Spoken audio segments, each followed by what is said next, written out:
Welcome to the first week of the Book of Mormon. Now, what I'd like to do each week is to provide a podcast of the things that we're going to be going over and provide to you some insights and some things that I see as important in the reading.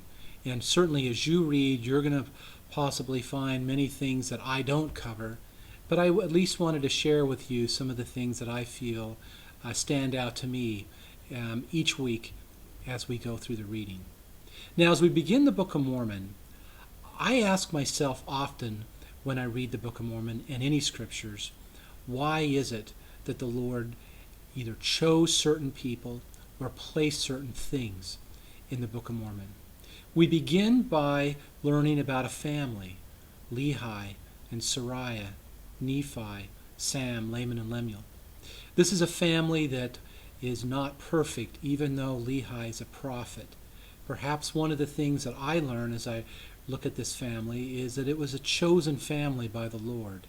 Lehi demonstrated as a parent tremendous mercy and tremendous tenderness for his family, even when he had rebellious sons. It helps me understand that if I perhaps have a wayward child, or if I come from a family that has all kinds of problems, then we are no different, and we are certainly the same in the Lord's eyes. Now, the other thing that I learn about Lehi is, his tremendous faith. Here he is, a prophet, being told to go and to leave the land of his inheritance and leave all of his riches behind. How many people would sign up and do that? Certainly Lehi received a vision, and he knew that the Lord was guiding him, but yet it took a great amount of faith. As the Book of Mormon begins, we learn first off of one of Lehi's children, Nephi. From the very first verse, there are tremendous evidences of the truthfulness of the Book of Mormon. As the Book of Mormon begins, it states, "I, Nephi, having been born of goodly parents." We now learn in our day, in the last 100 years, that the name Nephi is an Egyptian name that means goodly. And so here is a wonderful wordplay as we begin the Book of Mormon, that Nephi is good because he comes from good parents. The other names in the Book of Mormon are also evidences of the truthfulness of the Book of Mormon. Sariah, a name, for instance, that was found in a papyrus scroll in Egypt, dating back to the time of Nephi and Lehi, a scroll listing the Jews that were in that area. So again, this book is filled with evidences of the Book of Mormon, of the truthfulness of the Book of Mormon, as well as filled with some of the most important principles that we can learn. Now, as we go on into 1 Nephi chapter 1, there is a particular theme here that I just want to touch on. In verse 20, we learn about Nephi recognizing the tender mercies of the Lord. Now, what's interesting to me is that Nephi is writing these plates some 20 to 30 years after he left Jerusalem. As a result, he was able to look back on how much the Lord guided him. And as a result of that, he was able to see the tender mercies of the Lord. Oftentimes when we are in the middle of trials, we don't see that. All we see are the things that we struggle with. And it takes us years oftentimes to look back at certain difficult times in our lives and realize just how many tender mercies the Lord provided us. Nephi was able to say this as he looked back from the promised land at his leaving Jerusalem, at his going through the wilderness, and of all of the amazing things that happened, helping him understand that he was being guided. I would testify if we have that same feeling, that same attitude, we will see absolutely how the Lord is with us amidst our trials.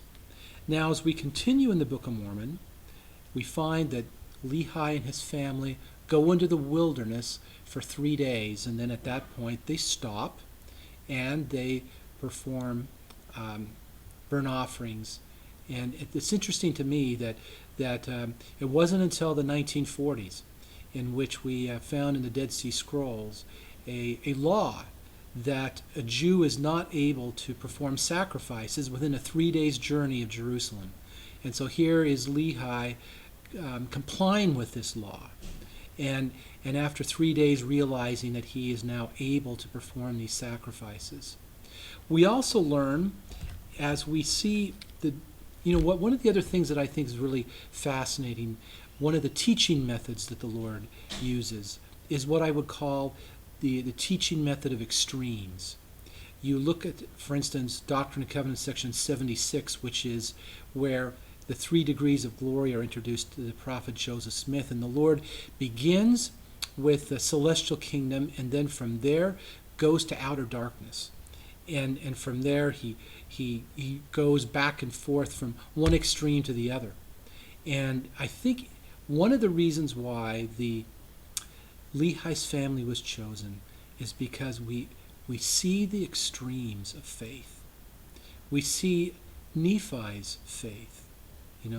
That famous verse, 1 Nephi chapter 3, verse 7, I will go and do the things which the Lord commanded. What absolute faith and great faith that is in relation to Laman and Lemuel's faith, who see angels, who see miracles, and yet murmur and want to kill Nephi.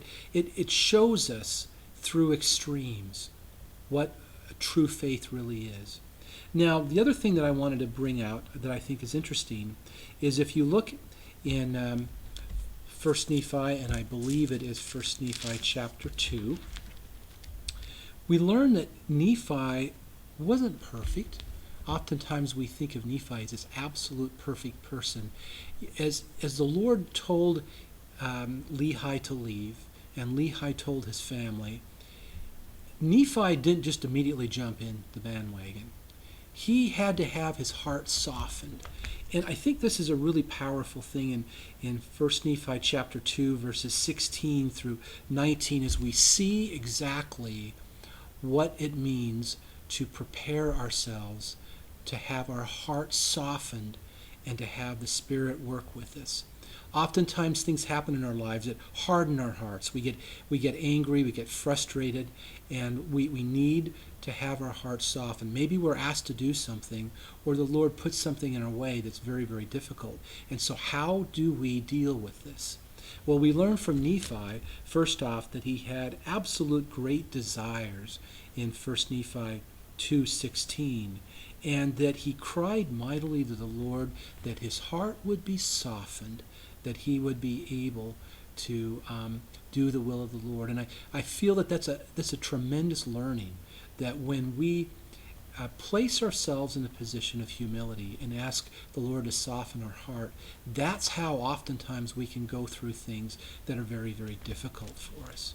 Now, moving on into chapter 3 and chapter 4, we see the whole series of events that many of us are so familiar with, of how they went to get to the plates and how the Lord tested them through 3 different tries, finally having to absolutely put their faith and trust in him because everything that they could come up with didn't work. And I love that verse in 1 Nephi 4, where chapter 4, where Nephi says that I was led by the Spirit, not knowing beforehand the things which I should do. And what a great example that is of absolute true faith. Going a step into the darkness from the light and expecting the Lord to be with us. That's what Nephi did. Now, these are just a few of the insights that I have, and I look forward to hearing your insights as you begin your study of the Book of Mormon. What a wonderful book, and what a wonderful opportunity for us to feel of the great faith of these people and the things that they had to go through. Have a great week. I will look forward to hearing from you and being able to converse with you in the discussion board posts.